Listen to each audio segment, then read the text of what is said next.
All right, everyone. Brazil's Bolsonaro has withdrawn Brazil from the UN Migration Compact. A big victory. Of course, there are, I think, a dozen countries ended up deciding not to sign. There was the US, some of the Eastern European states, Hungary, I think Poland actually joined up, ended up signing it. I think the Czech Republic, Bulgaria, if I remember correctly, and a few others, and I think a couple of the Baltic states, and then Israel, of course. And then Australia, I believe, refused to sign also in a big victory. So Brazil is another large nation basically saying, no, well, we don't want the Migration Compact, because what the Migration Compact is an extension essentially of the free movement mentality of Europe. The problem is that mentality initially was sold to the Western world on the idea that, hey, we want freer movement between countries that are already westernized, between groups of people that are already westernized. It wasn't like on an ethnic basis, it was on a cultural basis, although it was de facto ethnic for most of these countries because they were homogenous at the time. We're talking the 50s and 60s. The idea of having more streamlined, easier movement was to increase diplomacy, trade and travel, to get money flowing around, investment, everything good under the sun, and it was a good idea.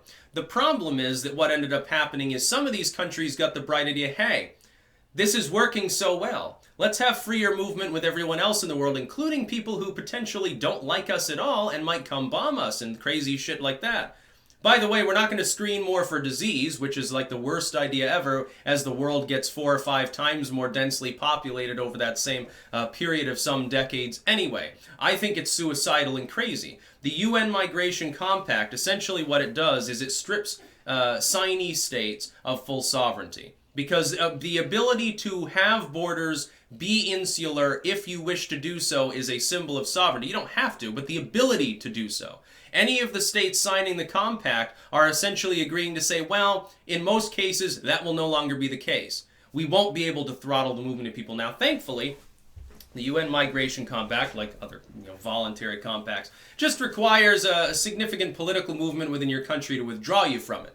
Brazil becoming the first state, I believe they had signed and now they've unsigned. They said, no, we're leaving it. Because the prior administration, I think, had either vowed to sign up or had inked the paper, so to speak. Bolsonaro was like, no, we're leaving that. It's funny because they're still running hit pieces on Bolsonaro, like, oh, he's doing so much damage to Brazil, it's terrible. What are you talking about? Stripping open avowed communists from their posts in government, that's a bad thing? I don't think it's a bad thing. He has the right to do that if he wants.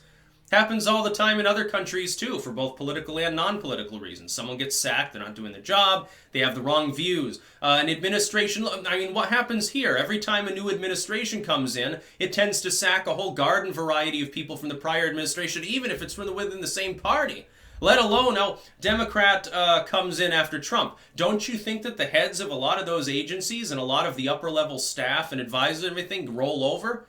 No, most of them get sacked. That's the name of the game. It makes sense for Bolsonaro to take people he finds ideologically opposed to himself and not give them power in a political fashion, especially if they have views that align with people from the past of Brazil that have done a shitty job on economics. Yes, I think I want a Marxist for my economic minister.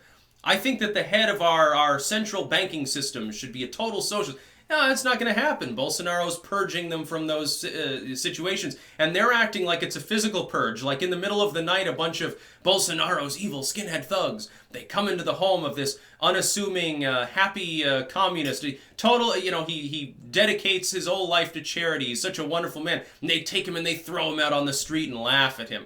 That's basically what they're casting it off as. No, it's just someone losing a fucking job. Who fucking cares? I think that it's a good thing that he's doing that. As far as his, some of his proposals, we're going to develop more of the rainforest, that I'm not on board with. I lean far left in some cases on environmentalism. Look, I realize economically speaking, it might temporarily be a good thing. It'd be better to open it up for more tourism. It'd be better to market the Amazon for more tourism as opposed to cutting the wood. The wood that you're cutting and the farming thereafter is worth a lot less than it could be worth if you don't develop it. And honestly, the environmental degradation that takes place, flooding and erosion and so forth, eventually lay waste to Brazil. You won't even be a third world country. You won't even exist. I would say that's a short-term gain for long-term pain, but otherwise, most of the proposals that he's making, I don't know. He's like, well, we're going to strip back, certain legal protection, sort of like the affirmative action bullshit we have here for certain classes of people. It doesn't matter. This is not going to cause the breakdown of Brazilian society. No, it doesn't mean, oh, gay people are going to be lynched in the streets and stuff. Unlikely. The culture there has been more tolerant of that than the culture here had been for a long time. And that's cultural. That has nothing to do with legal protection. That has to do with people just don't give a fuck as much. Honestly, I think that that's commendable. I don't give a fuck either. I don't care if someone's gay. Fucking, who gives a shit? But to say, okay, we're going to have 1,000 pages of bureaucratic legalese dedicated to this sole issue, that's just socialistic, nightmarish, dystopian nonsense. How about Bolsonaro comes out and says, yeah, people shouldn't mistreat each other. Fucking get over yourselves. And then he's rearming people, which I think is great. Look, if he's supposedly about to massacre everyone who doesn't agree with him, why is he trying to arm these people? That doesn't make a whole lot of sense. No, the symbol, disarmament is the symbol of things are about to get hairy. Giving people back their weapons after they've been disarmed is basically, hey, no, this is a guarantor that I'm giving you that no, I'm not interested in coming in and fucking with your personal life too much. I'm just going to try to reform the economy. That's basically what Bolsonaro's done. As far as liberating them from the UN Migration Compact, again, another symbol of his positive populism. This is a good thing. No country should sign on to the compact. It doesn't make any sense. Not necessary anyway. People travel between countries all the time already. We've already got our individual immigration system. So what if there's occasionally a kink in the machine somewhere? Oh, well, we've got this legal situation. Okay, well then fucking deal with it. Elian Gonzalez mode, whatever you have to do. But asking the UN to solve your problems, not a fucking good idea. That's about all.